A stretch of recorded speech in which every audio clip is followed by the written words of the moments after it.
Hi hello welcome to Magna TV. నేను మీ అనుష. కొన్ని సినిమాలు భారీ అంచనాలతోటి మన ముందుకు వస్తాయి. మంచి మంచి లొకేషన్స్ కి వెళ్తారు, గుడ్ కంటెంట్ తోటి వస్తారు. స్క్రిప్ట్ లో చాలా దమ్ముంటుంది, బట్ ఆడియన్స్ కి రీచ్ అవ్వట్లేదు. డిఫరెంట్ లొకేషన్స్ కి వెళ్ళి మంచి క్యారెక్టర్స్ ని సెలెక్ట్ చేసుకొని లీడ్ క్యారెక్టర్స్ ని పెట్టి మన టాలీవుడ్ ఇండస్ట్రీలో సినిమాలు వస్తున్నాయి. కానీ ఎందుకు ఆడియన్స్ దాన్ని యాక్సెప్ట్ చేయట్లేదు? కొన్ని సినిమాలకైతే థియేటర్ కి వెళ్లకుండానే రివ్యూ ఇచ్చేస్తున్నారు. ఇది అసలు ఎందుకు ఇలా జరుగుతుంది తెలుసుకుందాం. సో ఈ రోజు మన కంటెంట్ ఏంటంటే, త్రిభానదారి బార్బరిక్ సినిమా డైరెక్టర్ ఎందుకు తన చెప్పు తీసుకొని తను కొట్టుకున్నారో తెలుసుకుందాం. ఈ రోజు మనతో పాటు ఉన్నారు ఆదిత్య ఉన్నారు. Hello Aditya. So Tribanadhari Barbarik August 29 రోజు రిలీజ్ అయింది. ఓకే, రిలీజ్ అయింది. అది హిట్ టాక్, అది negative talk, I don't want to discuss that. ఎందుకు మోహన్ శ్రీవాత్సవ్ గారు ఆయన చెప్పు తీసుకొని ఆయన కొట్టుకున్నారు? రీజన్ ఏంటి? త్రిభువనధారి బార్బరిక్ మూవీకి సంబంధించినటువంటి ప్రమోషన్ ఏ స్థాయిలో జరిగిందో కూడా మనందరికీ తెలుసు. అండ్ మీరు అన్నట్టు ఈ సినిమా August 29న చాలా గ్రాండ్ గానే రిలీజ్ చేశారు. అండ్ ఇందులో ఒకసారి పాడింగ్ అంటే ఆయన ఎందుకు కొట్టుకున్నారు అనే విషయం గురించి మాట్లాడుకునే ముందు అసలు సినిమా గురించి ఒకసారి మాట్లాడుకున్నాము. ఈ సినిమాలో కూడా పాడింగ్ ఆర్టిస్టులు చాలా ఉన్నారు, అంటే చాలా పెద్ద పెద్ద ఆర్టిస్టులు ఉన్నారు. బాహుబలి 1, 2లో కీలక పాత్ర పోషించినటువంటి కట్టప్ప అంటే ఆయన సత్యరాజ్ గారు ఉన్నారు, సత్యం రాజేష్ ఉన్నారు, అండ్ వాసిష్ఠ సింహ ఆయన ఉన్నారు, అండ్ ఉదయ్ భాన్ గారు కూడా ఒక కీ రోల్ లో చేసినట్టున్నారు. అండ్ ఒక సాంగ్ కూడా ఎంత పెద్ద సెన్సేషన్ క్రియేట్ చేసిందో కూడా మనం చూసాము. సో ఇవన్నీ చూసిన తర్వాత అండ్ ఉదయ్ భాన్ గారు చేసినటువంటి ఆ సాంగ్ మీద ఇన్స్టాగ్రామ్ లో కూడా చాలా మంది ఇన్ఫ్లుయెన్సర్స్ రీల్స్ కూడా చేశారు. అవన్నీ చూసిన తర్వాత సినిమా మీద చాలా మంది చాలా ఎక్స్పెక్టేషన్స్ పెట్టుకున్నారు అందరిలాగే. అండ్ సినిమా తీసినటువంటి డైరెక్టర్ మోహన్ శ్రీవాత్సవ్ కూడా ఎక్కువ హోప్స్ పెట్టుకున్నాడు. సో ఆయన కూడా ఇవన్నీ చూసి ఈవెంట్ లో కూడా చాలా గ్రాండ్ గా మాట్లాడడం జరిగింది, చాలా ఎక్సైట్ గా కూడా మాట్లాడారు.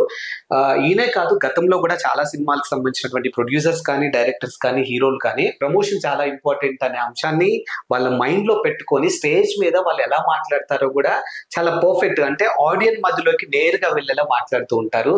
సో చాలా మంది కూడా మీకు సినిమా నచ్చకపోతే మీ డబ్బులు వెనక్కి ఇచ్చేస్తామని చెప్తూ ఉంటారు. అండ్ ఇటీవల కాలంలో నాని కూడా ఐ థింక్ కోర్టు మూవీ టైంలో కూడా తన నెక్స్ట్ మూవీ ఏదైతే హిట్ మూవీ ఉందో ఈ సినిమా నచ్చకపోతే ఆ సినిమా మీరు చూడడం మానేసేయండి అని కూడా ఒక స్టేట్మెంట్ ఇచ్చాడు. అంటే జనాల్లో ఒక క్యూరియాసిటీ కలిగించడం కోసం వాళ్ళు స్టేజ్ మీద మాట్లాడుతూ ఉంటారు.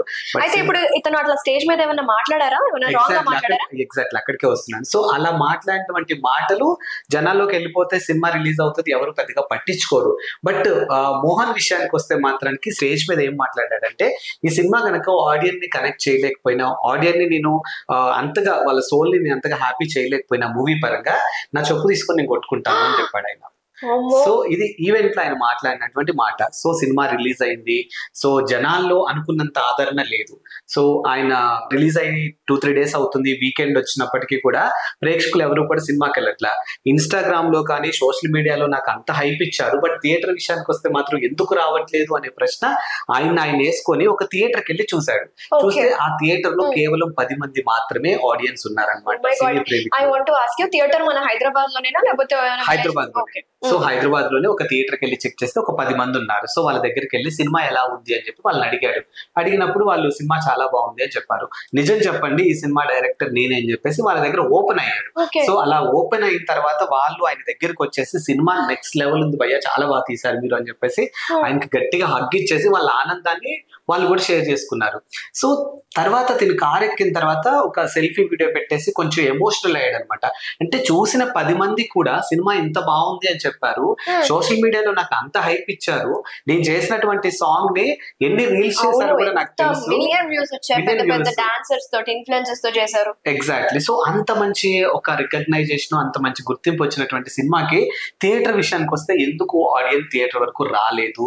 నేను చాలా కష్టపడి తీసాను, 2 ఏళ్ళ నా కష్టం ఇది అని చెప్పేసి ఆయన చాలా ఎమోషనల్ అయ్యి, సరే సినిమాకి ముందు నేను ఏదైతే సినిమా మీకు కనుక నచ్చకపోతే, మిమ్మల్ని మేము హ్యాపీ చేయలేకపోతే నా చెప్పు తీసుకొని నేను కొట్టుకుంటాను అనే మాట ఏదైతే ఉందో ఆ మాట నేను నిలబెట్టుకుంటున్నానని చెప్పేసి ఆయన సెల్ఫీ వీడియోలో తన చెప్పు తీసుకొని తను కొట్టుకున్నటువంటి ఒక పరిస్థితి మనకు అక్కడ కనిపిస్తుంది. అంటే ఈవెంట్ లో మాట్లాడినటువంటి మాటలు ఎవరు కూడా సినిమా తర్వాత పట్టించుకోరు, ఎవరు కూడా దాన్ని బేకారం చేయరు. కానీ నేను చేశాను, ఇచ్చిన మాట ప్రకారం నేను చేస్తున్నాను, బట్ మీరు ఎందుకు నా సినిమాని ఆదరించలేకపోయారని కాస్త ఎమోషనల్ అయ్యాడు. సో వాళ్ళ మిస్సెస్ కూడా చాలా బాధపడుతుంది, ఆమె కూడా చాలా ఎమోషనల్ అవుతుంది.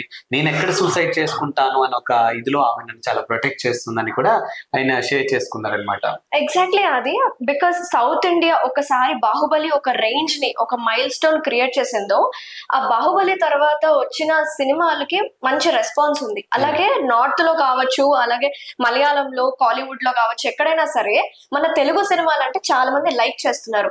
నేనేం అడిగే పాయింట్ ఏంటంటే, మంచి సినిమా, మంచి కంటెంట్ ఉన్న మూవీ నేను కూడా చూసాను కాబట్టి మరి ఎందుకు ఆడియన్స్ కి కనెక్ట్ అవ్వలేదు? ఇప్పుడు తిన్న వర్షన్ ఏంటి, నెక్స్ట్ స్టెప్ ఏం తీసుకోవాలనుకుంటున్నారు మోహన్ గారు? యా, సో ఆయన వర్షన్ విషయానికి వస్తే తెలుగు ఆడియన్స్ ఎందుకు సినిమాని యాక్సెప్ట్ చేయట్లేదు అనే బాధ నాకు చాలా ఎక్కువైపోయింది.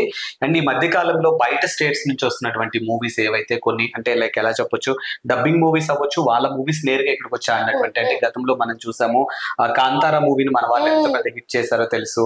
మంజుమల్ బాయ్స్ కానీ, ప్రేమం మూవీ కానీ, ఇలా చెప్పుకుంటూ పోతే కొన్ని మూవీస్ అనేవి బాగా ఓన్ చేసుకొని చాలా పెద్ద హిట్ ఇచ్చారు. బట్ నేరుగా నేను ఒక తెలుగు డైరెక్టర్ నైన్టీ నేను తీసినటువంటి సినిమాని మన తెలుగు వాళ్ళు అంతగా యాక్సెప్ట్ చేయలేకపోయారు. కాబట్టి నా సినిమాలకి అంటే నా విజన్ కి తగ్గట్టుగా కంటెంట్ ఏదైతే ఉందో దీన్ని ఆదరించే వాళ్ళు మలయాళం వాళ్ళు ఎక్కువ ఉంటారు. కాబట్టి నేను మలయాళం ఇండస్ట్రీకి వెళ్ళిపోతాను, ఇంకెక్కడ నేను సినిమాలు తీయను అన్నట్టుగా కూడా ఆయన ఒక మాట చెప్పారనమాట. సో అది కొంచెం హార్ట్ టచింగ్ గా అనిపించింది. అండ్ ఎంతో కష్టపడి ఎంతో మందికి లైఫ్ ఇచ్చేటువంటి ఒక డైరెక్టర్ తన చెప్పు తీసుకొని తాను కొట్టుకోవటం అనేది నిజంగా కొంచెం బాధాకరం అనిపించింది. బట్ ఆడియన్స్ పల్స్ విషయానికి వస్తే మాత్రానికి వీళ్ళ క్యాలిక్యులేషన్స్ కూడా వీళ్ళకు ఉన్నాయి. అంటే ఆడియన్స్ విషయంలో ఎలా మాట్లాడుతుంటారంటే టికెట్ రేట్లు అనేవి అందకుండా వెళ్ళిపోయాయి.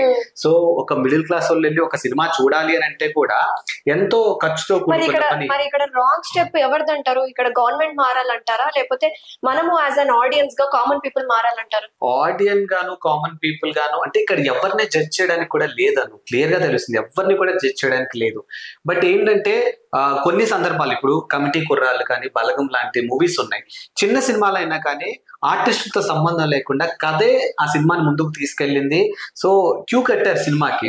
సో సినిమా ఇండస్ట్రీలో ఎప్పుడు ఏం జరుగుతుంది అనేది ఎవరు కూడా ఊహించినటువంటి అంశాలు మనకి క్లియర్ గా తెలుస్తూనే ఉంది. ఇప్పుడు భారీ బడ్జెట్ తో వచ్చిన సినిమాలని కూడా ప్రేక్షకులు పట్టించుకోలేదు. అండ్ స్టార్ మిక్స్డ్ టాక్ నడుస్తుంది, దానికి కూడా కూలీకి కూడా కొంచెం మిక్స్డ్ టాకే నడుస్తూ ఉంది.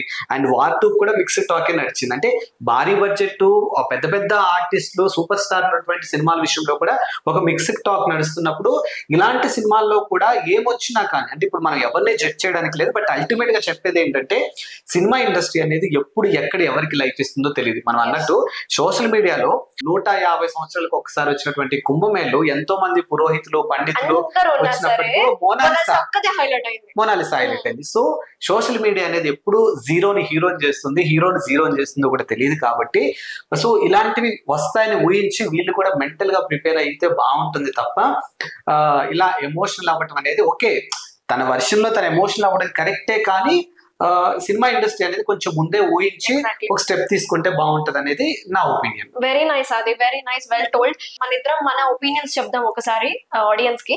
ఎందుకంటే తక్కువ బడ్జెట్ అయినా సరే మంచి స్టోరీ మంచి కంటెంట్ తో మన ముందుకు వస్తున్నారంటే డెఫినెట్ గా దాంట్లో రీచ్ ఉంది. ఒకళ్ళు 10 మందికి నచ్చిందంటే డెఫినెట్ గా మౌత్ టాక్ స్ప్రెడ్ అయ్యి జనాలు చూస్తే, ఎందుకంటే వాళ్ళు ఎంతో కష్టపడి ప్రొడ్యూసర్స్ దగ్గరికి వెళ్ళి ఒప్పించుకొని మంచి క్యారెక్టర్స్ ని పట్టుకొని మూవీ తీసారంటే it's not a small thing.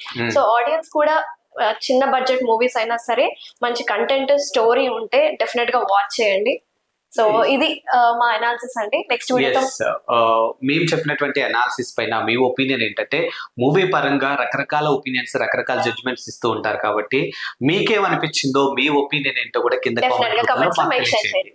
Yeah, thank you so much for watching.